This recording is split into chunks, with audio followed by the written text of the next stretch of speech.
Bueno, buenas tardes a todos.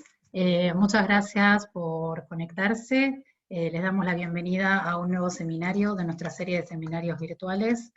Bueno, para los que no me conocen, mi nombre es Julieta Kopka y soy la persona que está a cargo del área de biología molecular en la empresa Biosystems.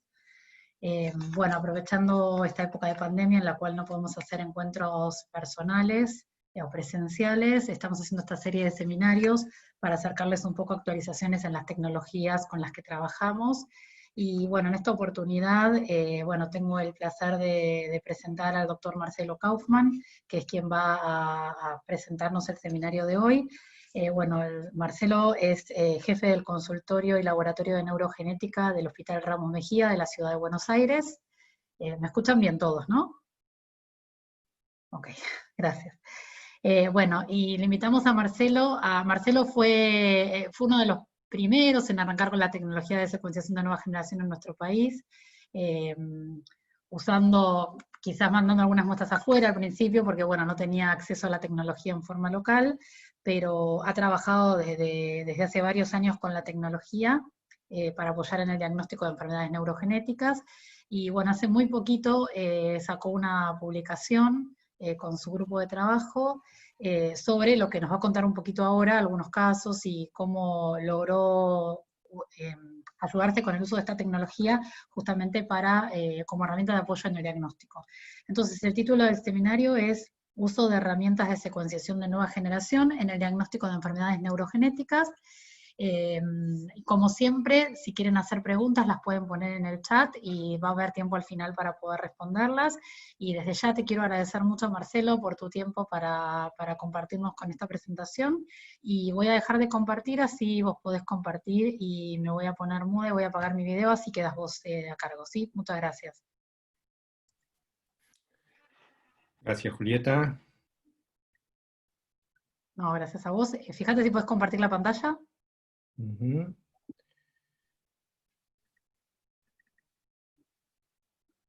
Ahí está, perfecto, se ve.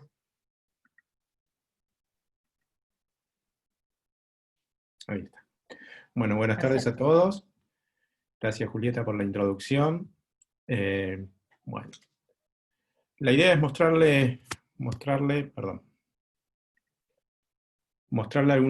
algunos casos clínicos en los cuales pudimos utilizar distintas tecnologías, ¿sí? Para graficar un poquito y ejemplificar un poquito cómo pueden ser utilizadas estas tecnologías en áreas diagnósticas, en particular en el diagnóstico de las enfermedades neurogenéticas, las enfermedades hereditarias del sistema nervioso, ¿sí? Entonces, esta tarde vamos a tener como invitado a Depeche Mode, que nos va a ir guiando un poquitito a cómo podemos utilizar las tecnologías y cómo podemos enfocar la asistencia o el enfoque diagnóstico de estos pacientes, ¿sí? Entonces, el primer caso ilustra un poquito una cuestión del tiempo, ¿sí? ¿Qué sucede en neurología cuando esperamos tiempo? Por ejemplo, teníamos esta familia en la cual había varias generaciones afectadas, por lo menos dos, en la cual nos encontrábamos en la consulta con un paciente de 62 años, que había empezado unos años atrás con un trastorno progresivo de la marcha, ¿sí? Con un trastorno progresivo de la marcha y un déficit motor, un trastorno progresivo de la fuerza, iba perdiendo fuerza en distintos grupos musculares. A su vez, él relataba la historia de al menos 3 familiares una generación más arriba afectados por trastornos similares. Cuando nosotros evaluábamos a este paciente, ¿sí? Lo que observábamos eran estos pequeños movimientos que se observan espontáneamente en la actividad muscular, que se llaman fasciculaciones, ¿sí? A su vez, cuando evaluábamos el trofismo muscular en sus manos, veíamos que había una marcada pérdida de masa muscular, o sea, una atrofia muscular.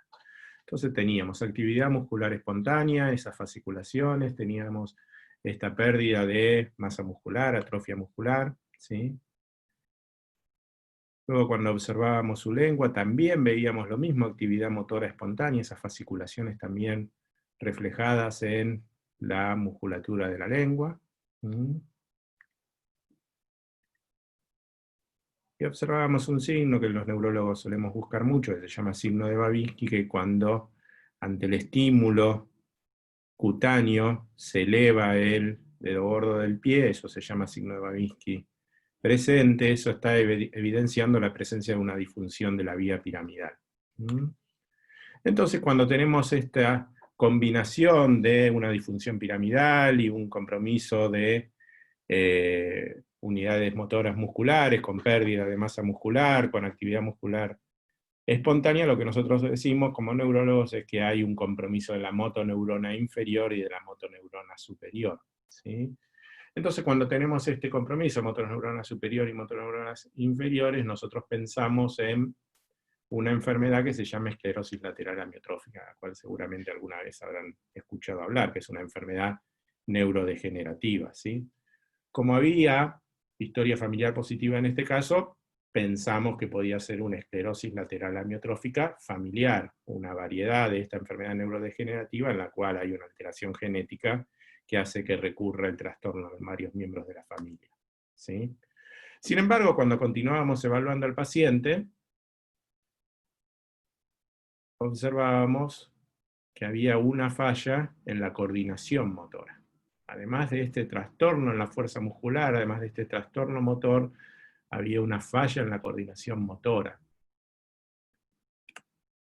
Entonces, cuando tenemos una falla en la coordinación motora, nosotros los neurólogos hablamos de un grupo de trastornos que se llaman ataxias, ¿sí? Entonces nos encontramos con un paciente que era un poquito más complejo que una esclerosis lateral amiotrófica. Era un paciente que tenía ataxia, este trastorno del equilibrio, más un compromiso motor, ¿sí?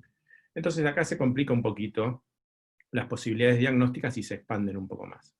Entonces nosotros sabemos que cuando tenemos ataxias con historias familiares positivas, pensamos en un gran grupo de ataxias, alteraciones del cerebelo que son genéticas hereditarias, ¿sí? Entre ellas, la ataxia espinocerebelosa tipo 3.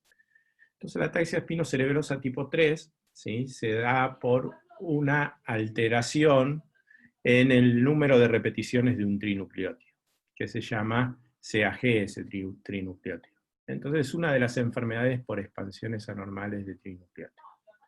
Este diagnóstico de ataxia espinocerebelosa tipo 3, ¿sí?, lo realizamos no por Next Generation Sequencing, lo hicimos por otra tecnología, lo hicimos por PCR y electroforesis capilar, ¿sí?, así, fluorescente, haciendo un análisis del número de fragmentos. Hoy en día, ¿sí?, podríamos también detectar la presencia de estas expansiones anormales, ¿sí?, utilizando nuevas herramientas bioinformáticas en estudios de secuenciación masiva, cosa que no teníamos disponible en el momento que vimos este paciente.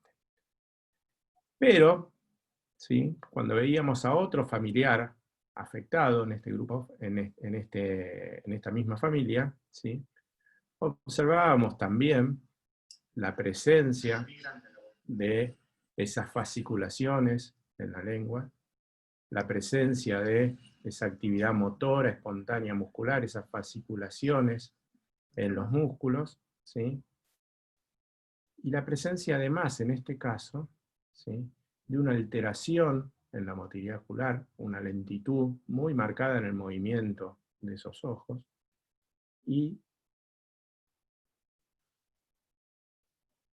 ataxia, ¿sí? Entonces, acá también teníamos un diagnóstico de una ataxia espinocerebelosa tipo 3, que se presentaba en forma similar al otro caso, ¿sí? Ahora, ¿por qué estos pacientes, además del compromiso cerebeloso de la ataxia espinocerebelosa que ellos tenían un compromiso motor con degeneración de las unidades motoras, con degeneración de las astas anteriores de la médula espinal, como en la amiotrofia, como en la esclerosis lateral amiotrófica, ¿sí? Bueno, esto fue descrito ya en algunos pacientes con esta forma de ataxia, excepcionalmente, ¿sí?, y son la consecuencia de un proceso neurodegenerativo que persiste en el tiempo, ¿sí? Entonces esto, que veamos en este caso, ¿sí?, es una representación de lo que suele suceder muchas veces con las enfermedades neurodegenerativas, que inicialmente pueden estar limitadas a una estructura del sistema nervioso central, como el cerebelo, y que si se da el tiempo suficiente de evolución en muchos casos, empiezan a comprometer otras regiones del sistema nervioso y se transforman en trastornos neurodegenerativos bien extensos, ¿sí?, que no respetan necesariamente las áreas en las cuales inicialmente vieron comprometidas. Esto lo veíamos en otros estudios en los cuales se ha visto que a medida que ha pasado más el tiempo, más extensa es la sintomatología de estos pacientes, ¿sí?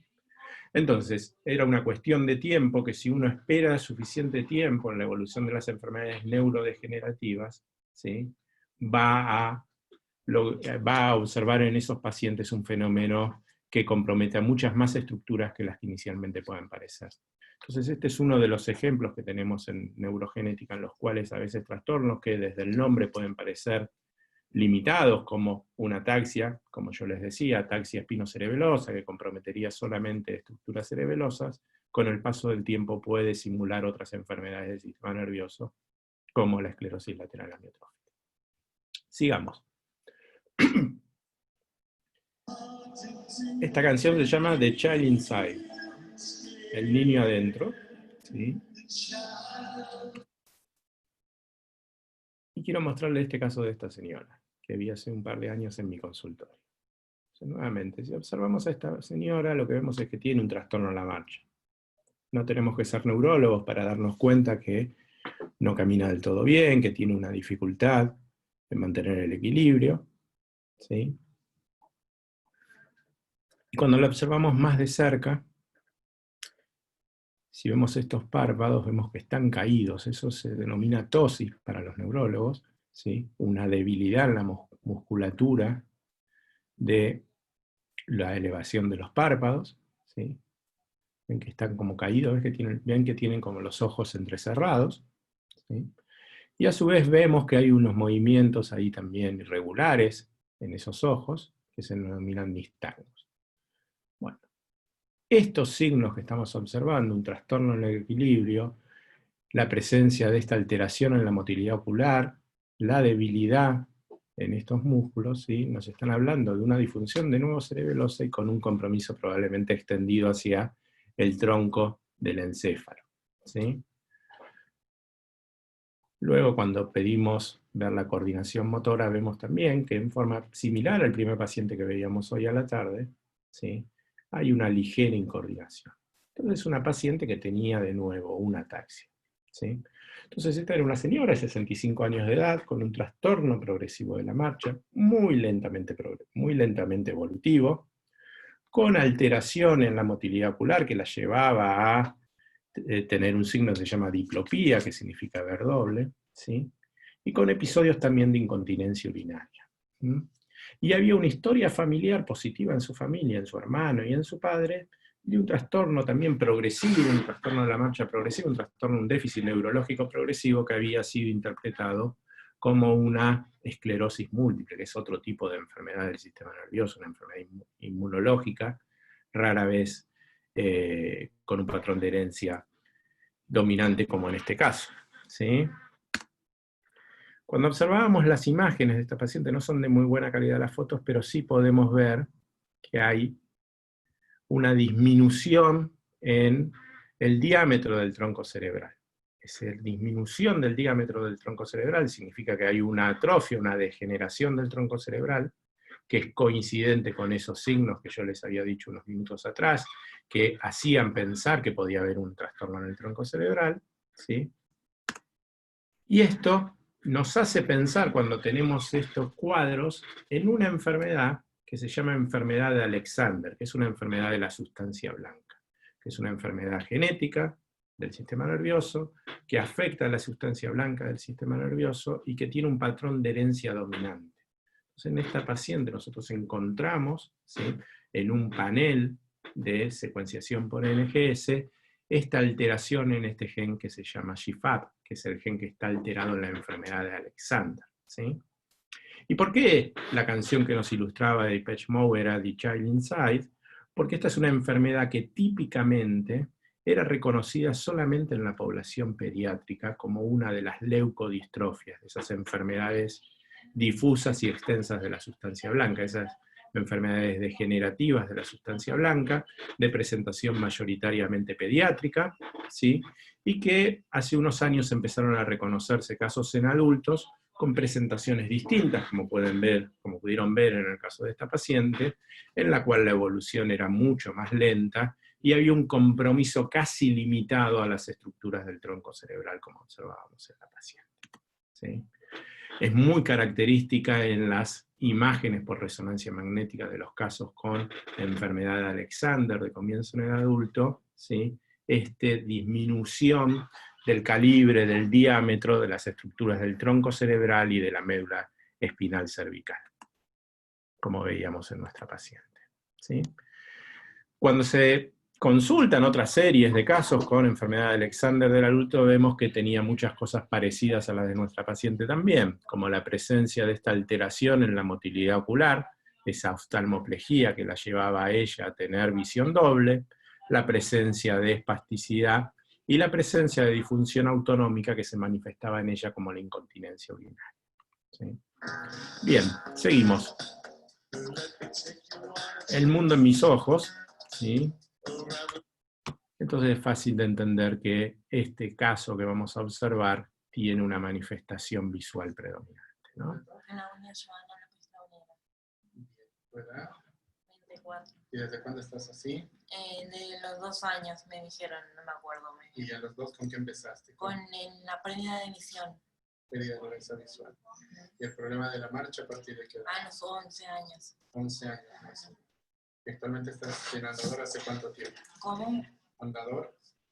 Hace como 5 años. Bueno, entonces esta es una paciente que había comenzado a los 2 años de edad con una pérdida de la agudeza visual progresiva, ¿sí? Esto es lo que muchas veces se denomina atrofias ópticas, ¿sí? Y que posteriormente, años después, agregó un trastorno de la marcha, de nuevo, una ataxia, ¿sí? Una disfunción cerebelosa, y que fue progresando hasta llevarla ahora, alrededor de los 30 años, a una dificultad marcada en la marcha que requiere de un andador, como ella contaba, para poder movilizarse, ¿sí? Veámosla. Entonces, una paciente con una ataxia, con un trastorno de la marcha bien marcado, ¿sí? Con un compromiso también, si uno ve en esos pies que están como débiles, como que se van hacia adelante, que nos está indicando que probablemente haya también una polineuropatía. Entonces, una paciente con ataxia, con compromiso visual, con compromiso de los nervios periféricos, ¿sí? Ahí le seguimos observando cómo camina, las dificultades que tiene, ¿sí? Y si teníamos sospecha que había un compromiso de los nervios periféricos, lo evidenciamos un poco más en la evaluación de la sensibilidad, donde vemos que también estaba alterada, ¿sí? Entonces este es otro de los casos en los cuales hay, como venimos viendo desde el principio de esta presentación, compromiso de varias regiones del sistema nervioso. Es algo bastante habitual, ¿sí?, en los pacientes con trastornos neurogenéticos. Y en general, este compromiso tan extenso del sistema nervioso, con este curso progresivo, degenerativo que tienen estas enfermedades, ¿sí?, que uno puede poner como título general el de ataxias, de trastornos del equilibrio como más marcado, ¿sí?, están mostrando también, o nos hacen ver también, además de las dificultades que tenemos muchas veces desde la evaluación clínica para poder poner el nombre a una enfermedad individual o una enfermedad particular, ¿sí?, también la gran heterogeneidad genética que suelen tener estos trastornos. Una gran heterogeneidad genética que lo que está representando es que hay muchos genes que pueden verse afectados, ¿sí?, y dar manifestaciones en el sistema nervioso central y periférico. Esto no es sorprendente si recordamos que aproximadamente un 30% de los genes de nuestro genoma tienen expresión en el sistema nervioso. Entonces, una de las características de las enfermedades neurogenéticas, ¿sí?, es su gran pleomorfismo sintomático, su gran variabilidad en la expresión sintomática que suelen tener, ¿sí?, y desde el punto de vista de la causa, su gran heterogeneidad genética. la gran cantidad de genes que pueden verse afectados cuando tenemos pacientes con trastornos complejos y progresivos del sistema nervioso.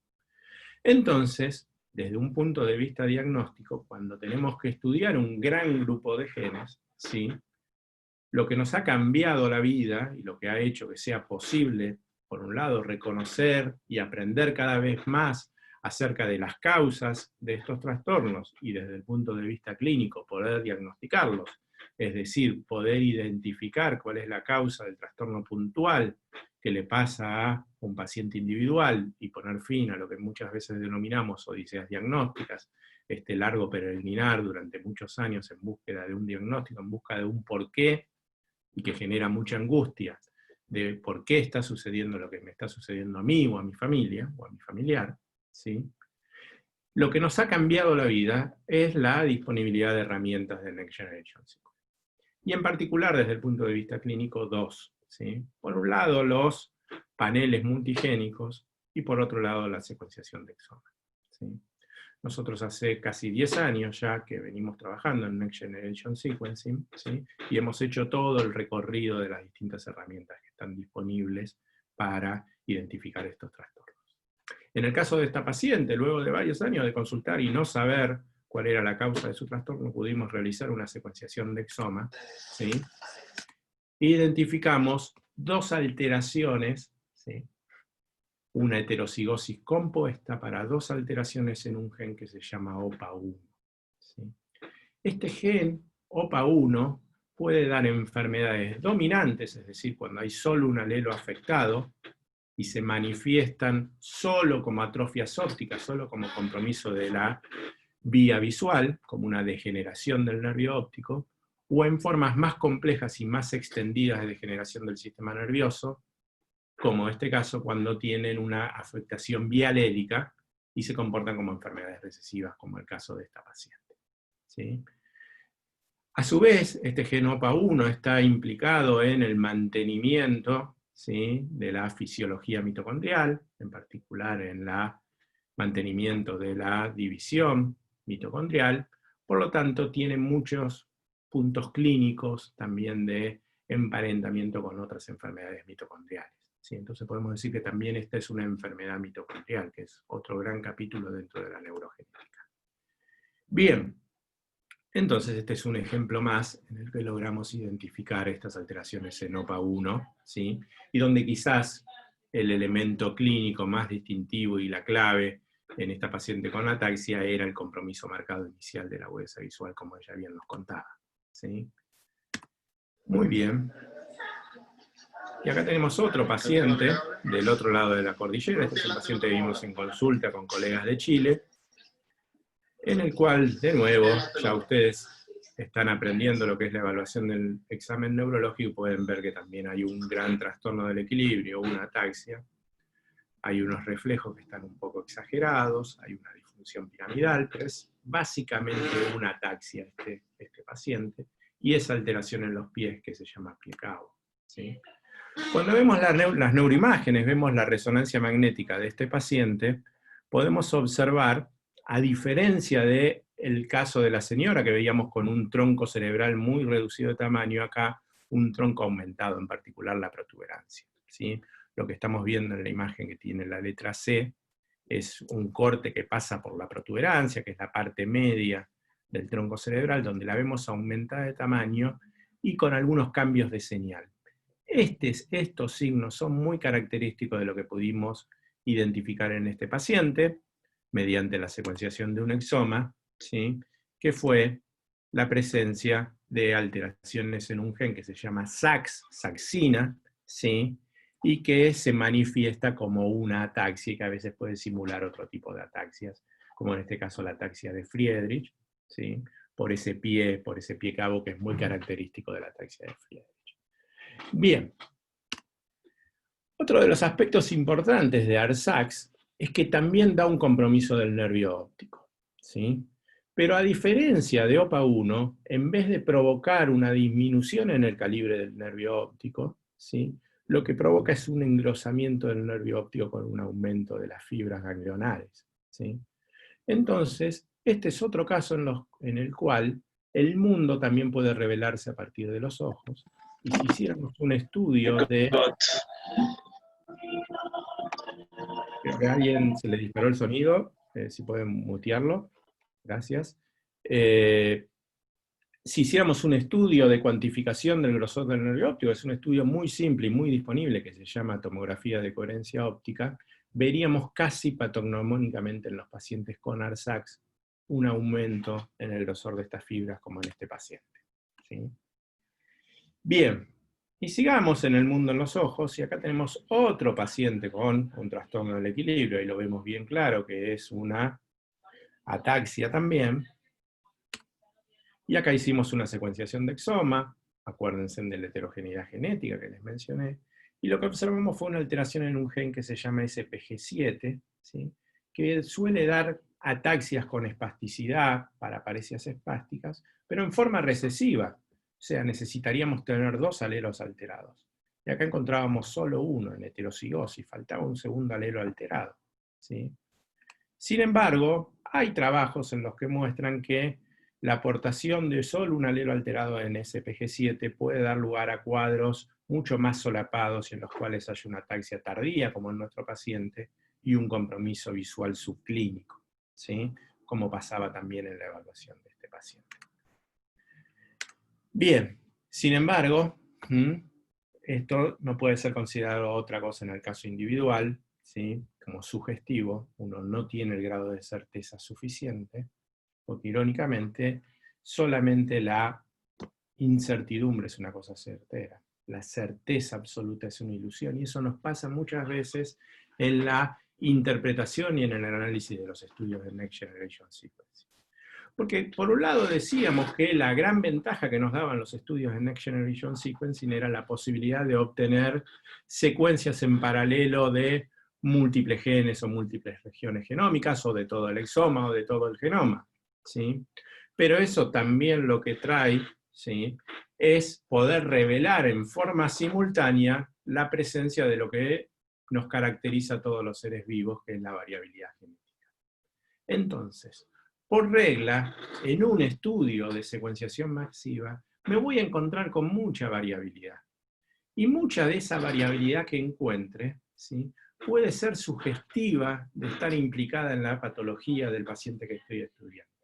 Entonces ahí es donde entra en juego, ¿sí?, lo que yo siempre digo, el análisis multiaxial, ¿sí?, de la información genética para la interpretación diagnóstica de un estudio, ¿sí?, de Next Generation Sequencing en un paciente. ¿Y qué es ese análisis multiaxial? Uno de los ejes solamente es la variante, ¿sí?, como en este caso podría ser esta variante previamente reportada como patogénica en SPG7. Otro de los ejes es el gen, como en este caso el gen de SPG7 sabemos que puede estar presente o manifestarse cuando está alterado con ataxia y con compromiso visual, como observábamos en nuestro paciente. Y el tercer eje es el fenotipo, que es la caracterización bien detallada del fenotipo de mi paciente para ver si hay una coincidencia de los 3 ejes. Entonces, en definitiva, cuando uno realiza una interpretación de un estudio de Next Generation Sequencing, lo que está poniendo sobre la mesa es sumar certezas e incertidumbres en estos 3 ejes. Si el grado de certeza final que uno obtiene sopesando estos 3 ejes, la variante, el gen y el fenotipo del paciente, ¿sí?, es lo suficientemente alto como para pensar que lo que estoy observando es responsable de lo que le está pasando a mi paciente, el estudio es diagnóstico. Si no es lo suficientemente alto, ese estudio puede ser sugestivo, puede ser incierto, puede ser no diagnóstico. En este caso tenemos algunos elementos de la variante, tenemos algunos elementos del gen, tenemos algunos elementos del fenotipo, pero el grado de certeza no es lo suficientemente alto como para pensar que este estudio era diagnóstico, y la devolución que uno le hizo al paciente es de que había un hallazgo sugestivo, pero aún todavía no con el grado de certeza suficiente. Y acá todo cuenta, ¿no? Hay que sumar todo, ¿sí? Y entramos en esto que también nos pasa muchas veces cuando estamos con un estudio de secuenciación masiva de Next Generation Sequencing. enfrentarnos a, de nuevo, ese gran volumen de información y sentirnos casi como en la biblioteca de Babel, casi perdidos, casi cayendo en ese universo de libros y pasillos que se repiten y repiten casi en forma infinita, ¿sí? ¿Y por qué? Porque ni siquiera somos un solo genoma, sino que somos miles, ¿sí? Cada uno de nosotros tiene múltiples copias de su genoma en cada una de las células nucleadas que nos componen, y se va acumulando a su vez variabilidad en esos genomas. El concepto, la presencia de variantes mosaicas o mutaciones en mosaicismo, el mosaicismo somático, ¿sí? Y que cada vez reconocemos más el rol del mosaicismo somático en provocar enfermedades o en el mismo proceso de envejecer. Entonces, nosotros sabemos que los eventos mutacionales mosaicos pueden ocurrir en distintos momentos del desarrollo o de la vida, ¿sí? Por ejemplo, si ocurrió solamente en células germinales, de estirpe germinal de alguno de los padres, van a estar presentes en todas las células del organismo que se forma de la fecundación de una de esas gametas, ¿sí? Del padre que tenía una alteración, y no va a estar presente en tejido sanguíneo de ese padre, y obviamente tampoco en el otro progenitor. Entonces ahí van a estar lo que son las enfermedades en las cuales decimos que hay una mutación de novo, ¿sí? Porque la observamos solamente en nuestro paciente y no la observamos en el padre. En cambio, si esa mutación somática ocurrió en las primeras divisiones celulares del desarrollo de la persona que luego se va a ver enferma, ¿sí? La podemos encontrar en más de una estirpe de línea celular embrionaria. Entonces podemos encontrarla en sangre y en tejido del sistema nervioso, por ejemplo. O si es más tardía, ya se apareció en células que están comprometidas solamente a una estirpe embrionaria y solamente van a estar presentes a lo mejor en tejido del sistema nervioso. O si es más tardía todavía, va a estar presente solamente en unas pocas células de, por ejemplo, el tejido del sistema nervioso. Entonces veamos algunos ejemplos.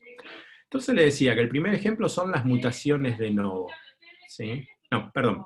El primer ejemplo son las mutaciones que ocurren temprano, ¿sí? Y que van a estar presentes en dos estirpes de líneas celulares. Por ejemplo, en sangre y en tejido del sistema nervioso. Entonces esto puede dar lugar a un tipo de alteraciones del sistema, un grupo de enfermedades de alteraciones del sistema nervioso que son alteraciones del neurodesarrollo, malformaciones del desarrollo cortical, que pueden manifestarse clínicamente como epilepsia o como discapacidad intelectual. Entonces este es un trabajo que hicimos hace un par de años con mi grupo, en el cual estudiamos una serie de pacientes con distintas malformaciones del desarrollo cortical. Cortezas que estaban mal formadas, ¿sí? Que se había desarrollado mal, neuronas que habían migrado mal, ¿sí? Y encontramos en un 30% de nuestros casos, utilizando Next Generation Sequencing, pero de alta cobertura, de mayor cobertura, para tener la chance de encontrar eventos mutacionales en proporción mucho menor a la de una heterocigosis, o sea, muy por debajo del 50%, para encontrar mosaicismo en sangre, en un tejido fácilmente accesible, y en un 30% de nuestros pacientes encontramos mosaicismo en sangre de genes que cuando están alterados causan malformaciones del desarrollo cortical, ¿sí? Entonces pudimos ver, ¿sí?, que muchas de las malformaciones del desarrollo cortical, su génesis estaba dada por mutaciones que habían ocurrido en las primeras etapas del desarrollo embrionario, ¿sí?, y que eran factibles de ser encontradas si uno las buscaba utilizando la tecnología y la metodología adecuada, es decir, utilizando Next Generation Sequencing a alta cobertura. Y esto podía resolver muchos casos, un 30% en nuestra serie, de pacientes con malformación en el desarrollo cortical que no habían tenido diagnóstico previo, pese a haberse estudiado algunos de estos genes por técnicas estándar. esas técnicas estándar podía hacer Next Generation Sequencing a una cobertura buscando alteraciones germinales. ¿Sí? ¿Qué otra cosa observamos?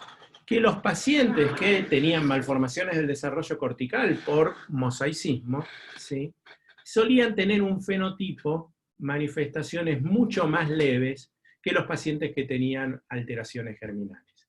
Es decir, esto es fácil de entender, si había menos neuronas que tenían la mutación, ¿sí?, porque eran solamente las neuronas que habían sido desarrolladas a partir de esas células pluripotentes iniciales que habían adquirido la mutación en las primeras etapas de las divisiones celulares del desarrollo embrionario, la manifestación iba a estar más localizada y en consecuencia las manifestaciones clínicas eran más limitadas, y fue lo que observamos en estos casos. ¿Sí? Entonces esto es importante también porque hay una suerte de gradiente, ¿sí?, o de continuo entre la carga mutacional y el fenotipo, la expresión del fenotipo. A mayor carga mutacional, como es una mutación germinal que está presente en todas las células, ¿sí?, del sistema nervioso, en este caso en las malformaciones del desarrollo, mayor manifestación sintomática. A menor número de células comprometidas en mosaicismo, menor manifestación sintomática, menor expresión fenotípica. ¿Sí? Seguimos. Entonces también les decía que otra de las posibilidades es que ese mosaicismo esté en alguna de las gametas o de las gónadas de los padres, ¿sí?, y que se manifieste en un chico que sí tiene una alteración en todas las células de su cuerpo, ¿sí?, como si fuera una alteración germinal, pero que no podemos encontrar esa alteración en la célula, por ejemplo, en una muestra de sangre de los padres, y decimos que es una mutación de novo.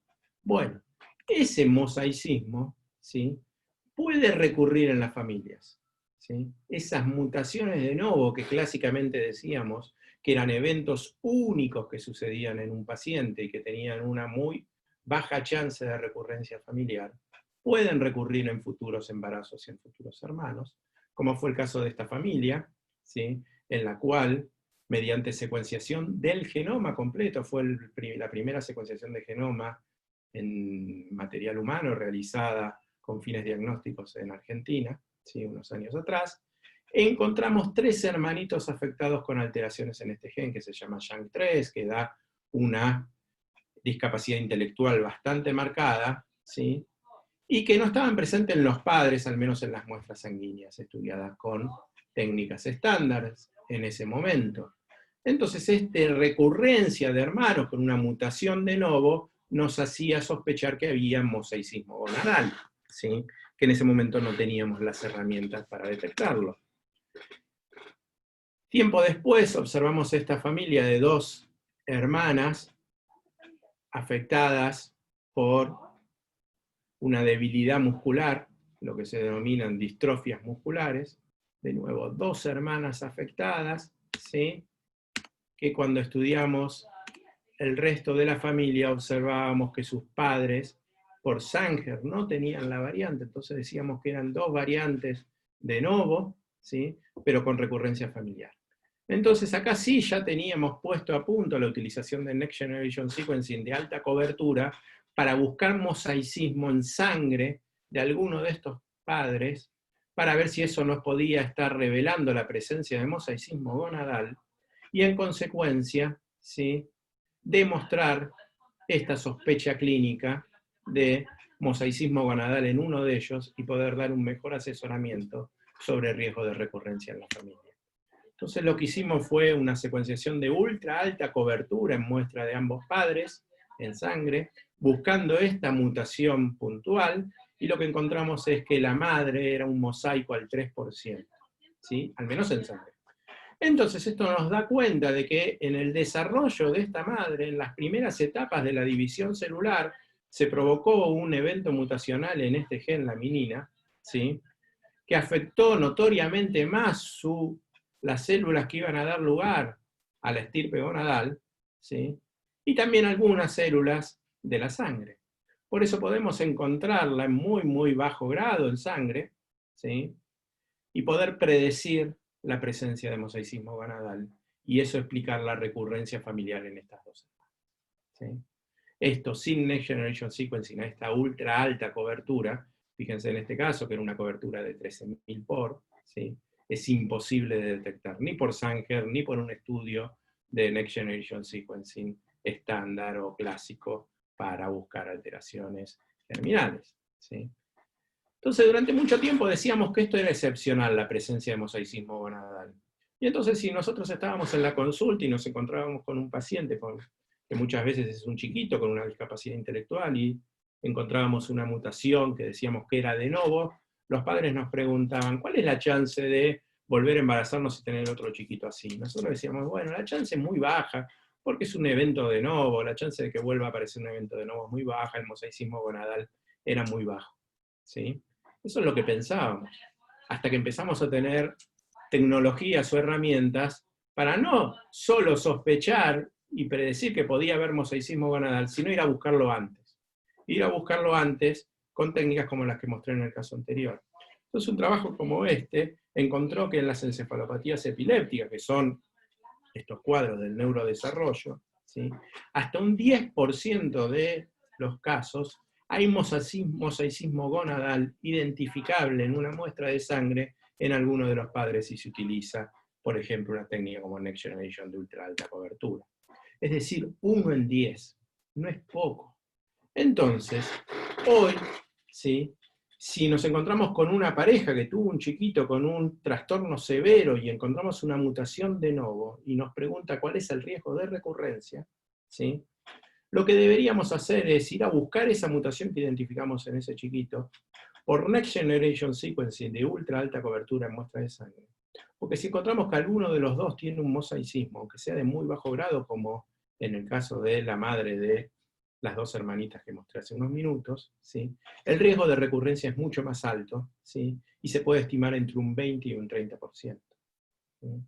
Entonces, ¿sí?, detectar la presencia de mosaicismo tiene implicancias en el asesoramiento genético, en particular en el riesgo de recurrencia. No es una cuestión meramente académica, como muchas veces dicen cuando niegan la realización de estudios moleculares en pacientes con trastornos progresivos o discapacidades intelectuales o trastornos del neurodesarrollo, ¿sí?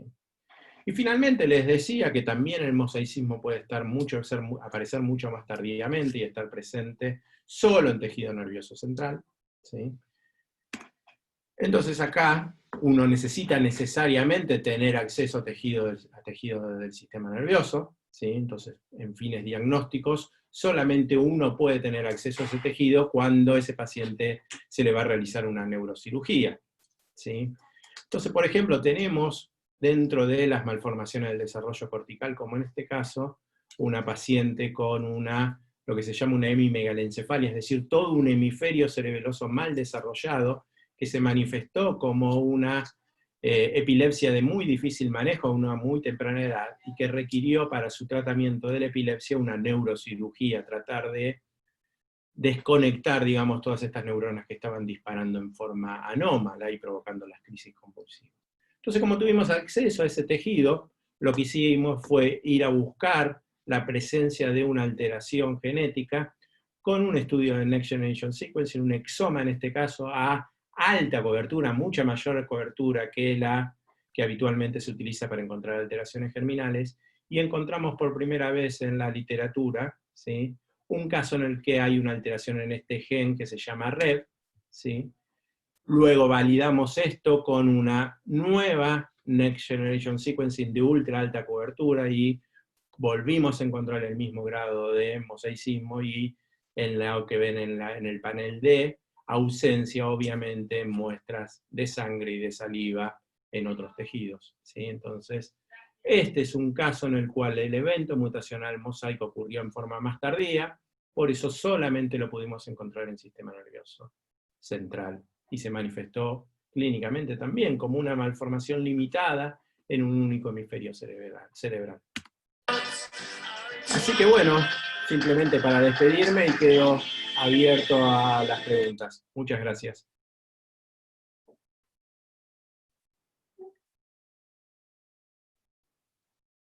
No sé, Julieta, cómo hacemos el tema de preguntas. Muchas gracias, Marcelo. Bueno, si alguien quiere hacer alguna pregunta en forma oral, la puede hacer, y si no, las pueden poner en el chat. No veo preguntas todas. A ver, espera. Yo, ¿sabes qué? Te quería hacer una pregunta, Marcelo. Sí. Algo que me quedé pensando en lo que, bueno, en primer lugar te agradezco la presentación. Te quería hacer una pregunta con respecto a la secuenciación que vos mencionás de ultra profundidad, alta profundidad, para poder detectar las mutaciones en mosaicismo, para poder detectar los mosaicismos. ¿Eso cómo lo hacen? Porque en una secuenciación de exoma a veces no es, bueno, poniendo menos muestras, pero te quería preguntar si usan exoma o si usan otro approach, digamos, para hacer eso, como un panel de genes, eso básicamente. Todo es posible, digamos. A ver, en el caso de la mutación de Rep, digamos, el último caso, el de que estaba presente solamente en el hemisferio cerebral, ¿sí? Lo que hicimos fue un exoma 400 por, ¿sí? Entonces, la captura de ese exoma es la misma que vas a hacer para un exoma germinal, solamente que vas a poner menos muestra en la corrida de secuenciación y entonces en consecuencia vas a tener más reads, digamos, cuando haces el pooling, ¿sí? Luego, para validar esa variante que en un exoma de 400 por te puede generar dudas, como generabas, y más siendo un gen que por primera vez lo describías, ¿sí? Lo que hicimos fue un amplicon sequencing, o sea, levantar solamente el fragmento donde estaba esta mutación sospechosa del estudio de exoma, ¿sí? Y secuenciar ese amplicon por Nextera, por ejemplo, la library la construimos con Nextera, y después eso, de nuevo, según la cantidad de muestras que puliás, va a ser la cobertura que vas a obtener, ¿sí? En ese caso, en un cartucho de MySeq, pusimos solamente la muestra de cerebro, una muestra de saliva y una muestra de sangre, o sea, 3 muestras para un amplicon en cartucho de MySeq, y no me acuerdo si había algo más, vas a tener coberturas de 20.000 como teníamos en este caso. Ok, perfecto. Y después te hago otra pregunta. ¿Vos considerás que se justifica, o en qué casos considerás que se podría justificar pasar a hacer secuenciación de genoma completo? ¿Viste? Hoy en día hay varios trabajos o varios estudios de secuenciar el genoma completo para poder llegar a una tasa de diagnóstico más alta, por ejemplo, en el caso en pediátricos, en chiquitos recién nacidos. De hecho hay varios proyectos trabajando en eso.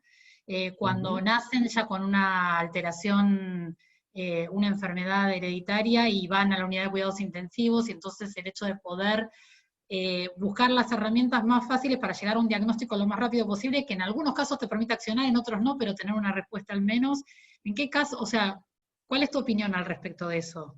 Sí, a ver, son dos escenarios distintos los que vos estás planteando, digamos. El escenario que estás planteando de unidad de cuidado intensivo pediátrica, digamos, de los trabajos que aparecieron en los últimos 3, 4 años, y que salió un trabajo más fuerte en este último año, ¿sí? El acento estaba puesto ahí, en la rapidez, digamos, en la cual vos podés hacer una secuenciación de genoma desde el punto de vista de que necesitas menos pasos para construir la library, digamos. Y si tenés una bien puesta a punto toda tu pipeline de análisis para poder tener el resultado en no más de 2 o 3 días, digamos, no me acuerdo ese trabajo, pero creo que era 40, 50 horas el máximo de tener resultados, ¿sí? Lográs mostrar un impacto en la mortalidad, ¿sí? De los chiquitos afectados por trastornos severos en terapia intensiva pediátrica, ¿sí? Estoy contestando de memoria del trabajo, puede haber imprecisiones, ¿no? Que si no hiciste esos estudios, digamos, contra el control histórico.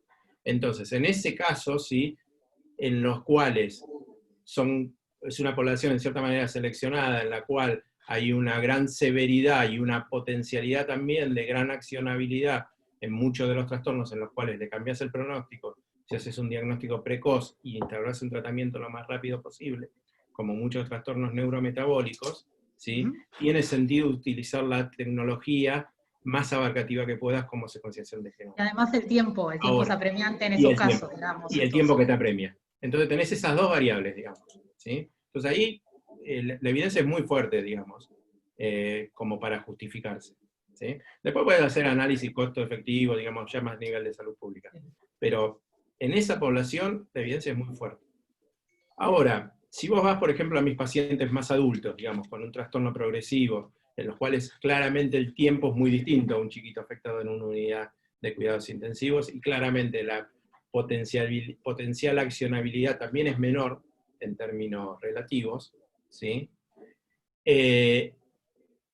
En mi experiencia, la secuenciación de genoma la tengo como en un estadio más tardío. Si no logré llegar al diagnóstico, por ejemplo, con secuenciación de exoma, ¿sí? Entonces sé que tengo un 10% más de chance, un 10-15% más de chance, si voy a hacer una secuenciación de genoma. ¿Sí? ¿Por qué? Porque puedo encontrar alteraciones no codificantes, porque puedo encontrar algunas de las alteraciones por expansión de trinucleótido, hoy ya usando otro tipo de herramientas bioinformáticas, porque hoy tengo otras herramientas. ¿Sí? Y después está la cuestión de cuando se logre equilibrio de costos, digamos.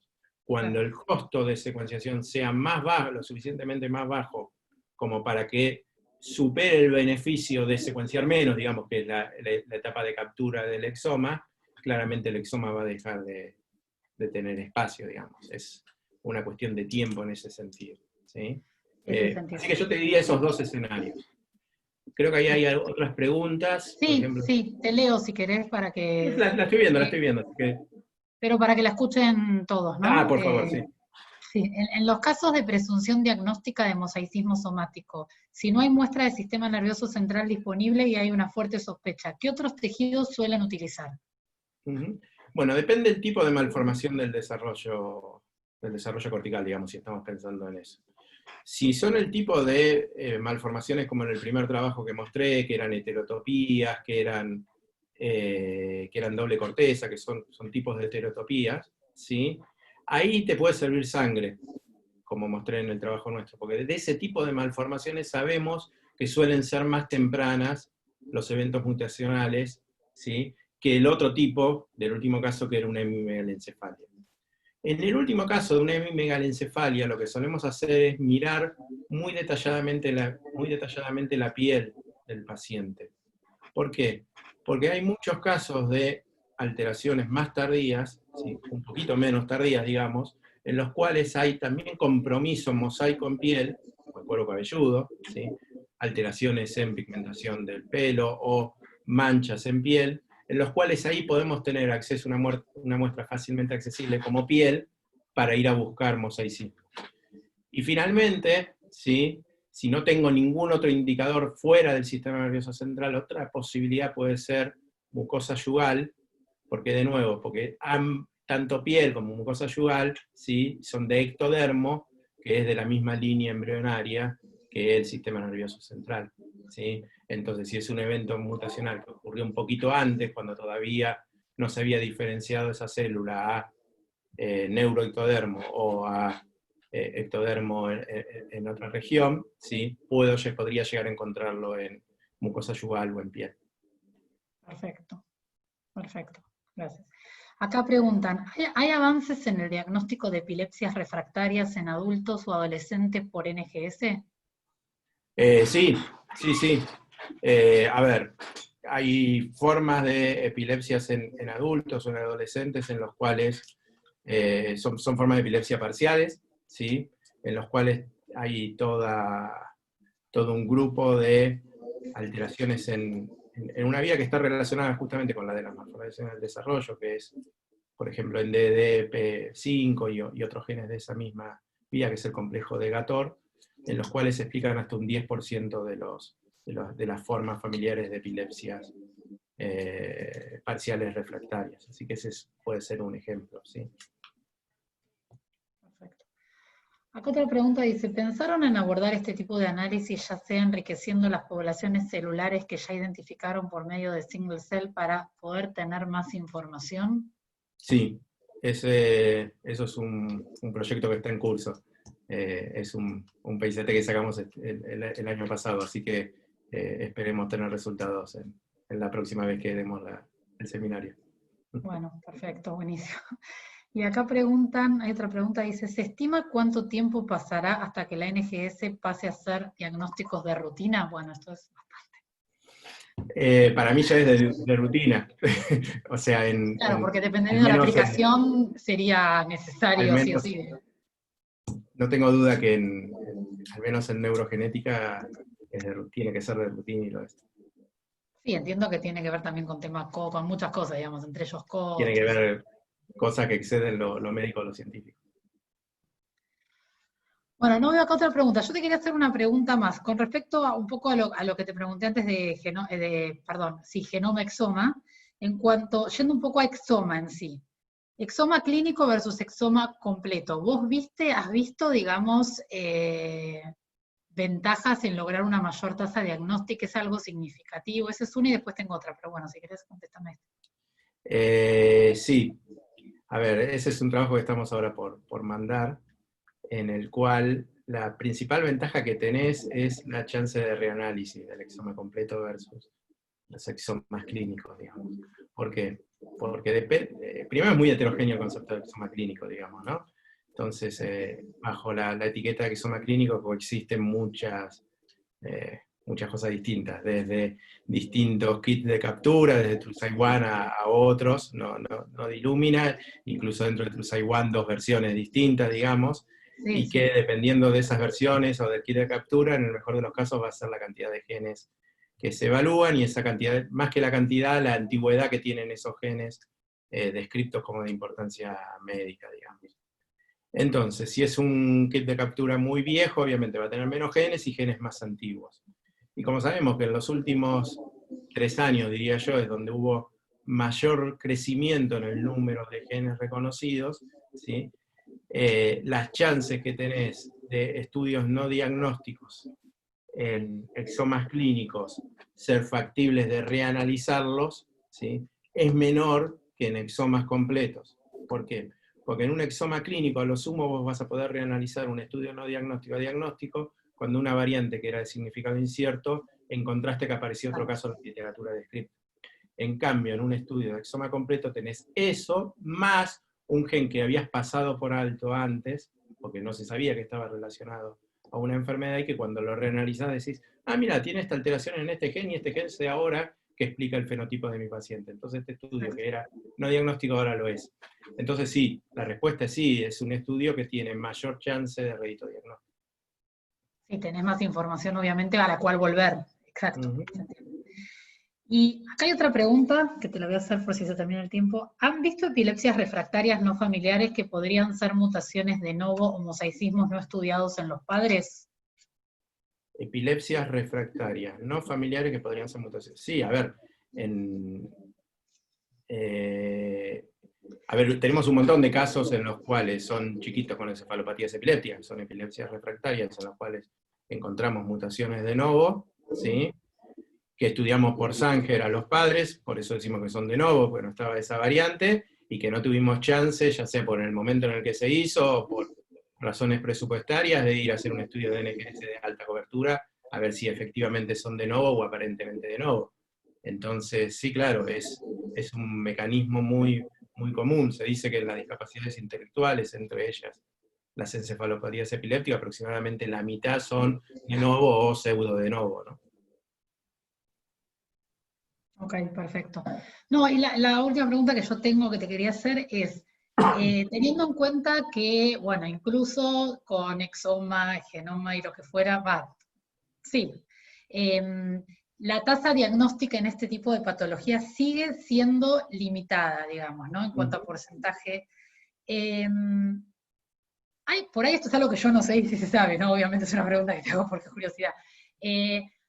¿Qué otras cosas se piensa que pueden estar implicadas? Me refiero, por ejemplo, variaciones epigenéticas. ¿Puede haber otro tipo de estudios que puedan ayudar a aumentar esta tasa diagnóstica? Bueno, puede ser que haya cosas todavía no halladas, obviamente, o sea, mutaciones que todavía no se conoce, pero no Sí. sé, ¿hay algo más que se pueda, digamos? A ver, es todo un abanico, ¿no? Desde lo más obvio, que es lo no conocido, digamos, ¿sí? O sea, los genes no conocidos, y que ahí tenés una falla en la interpretación, obviamente, por falta de conocimiento, ¿sí? Pasando por mecanismos mutacionales más difíciles de detectar utilizando herramientas de análisis estándar, digamos, herramientas bioinformáticas estándar, como podrían ser translocaciones, como podrían ser alteraciones estructurales, como podrían ser alteraciones en número de de repeticiones, o sea, si no se va a buscar específico con herramientas adecuadas se te pasan por alto, pasando por el gran número de alteraciones no codificantes de las cuales no tenés suficiente conocimiento para interpretarlas, ¿sí? Y luego tenés la chance de que sean eventos mosaicos, ¿sí? Eventos mosaicos cuanto más tardíos, ¿sí? Menos chance va a haber de que lo puedas encontrar en un estudio de una muestra de fácil acceso, y cuanto más tardío, incluso aún con tejido comprometido, también podrías tener baja chance de encontrarlo, y ahí podría entrar esto de single cell, como mencionaban en una pregunta anterior. Y la otra posibilidad es que haya, que la causa sea, bueno, tenés la chance de digénico, oligogénico, ¿sí? Que también si no tenés una sospecha se puede pasar por alto, y la posibilidad de que haya variabilidad más allá de la secuencia que esté explicando el fenotipo también existe, digamos, ¿sí? Por supuesto. Claro. Bueno, de mi parte, no sé si alguien tiene alguna pregunta más. No veo más preguntas en el chat, no sé si alguien quiere hacer alguna pregunta, pero si no, bueno, me resta agradecerte mucho por el tiempo y por la presentación. El seminario va a ser subido a nuestro canal de YouTube, y todos los que se hayan conectado y los que recibieron invitación, los que se habían inscrito, van a recibir el link para poder verlo en el caso que les interese. A ver, espera, hay una pregunta más. Dentro de los genes detectados en los pacientes de Argentina, ¿encontraron alguna variante típica entre ellos y no reportada? Sí, hay algunos casos de alguna forma, qué sé yo, me viene ahora a la cabeza, no sé, hay una forma de enfermedad mitocondrial que se llama oftalmoparesia externa crónica progresiva. Hay una variante que la encontramos en nosotros y después otros grupos, en varias familias, y no había sido reportada si no era en Argentina. Así que ahí evidentemente hay un efecto fundador de esa variante. Hay una variante en una enfermedad que ahora hay bastante aumento en la búsqueda por la posibilidad de la disponibilidad de un tratamiento como la lipofuscinosis seroidea, en la cual hay una variante que es muy característica de Sudamérica y que está en la mayor parte de los casos de acá. O sea, sí, claramente hay variantes que son más regionales por efecto fundador. Perfecto. Bueno, Bueno, Marcelo, te agradezco muchísimo, ¿sí? Y gracias. bueno, para lo que necesiten, bueno, muchas gracias a todos. Y la semana que viene tenemos un nuevo seminario que ya va a salir la invitación, así que les agradezco a todos. Hasta luego. Chau, chau. Muchas gracias, buenas tardes a todos.